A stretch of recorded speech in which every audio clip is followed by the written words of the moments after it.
of the things that you need to know from a mergers and acquisition standpoint, if you've ever been interested in M&A, this is probably some of the most interesting work that you will ever do in your HR career. I might be a little biased, but it's super interesting work.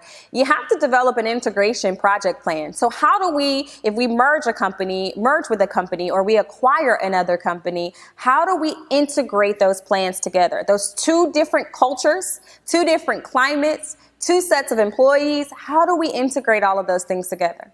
Also doing a due diligence review. So looking at the levels of the employees, their compensation, comparing our benefits programs. Sometimes we might take on some things of the company that we're acquiring. Also understanding what that compensation structure looks like.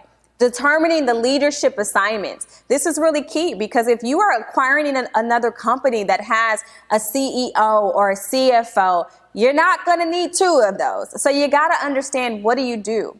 Also, preparing employee communication. So understanding, how do we communicate with employees about the changes that are taking place, how this affects them. I will tell you that communication is probably one of the most important things you can do in your role as an HR professional, simply because this is the way that we disseminate information. We have to make sure that employees are well aware, because when they feel out of the loop, they start to get disengaged. They start to get worried.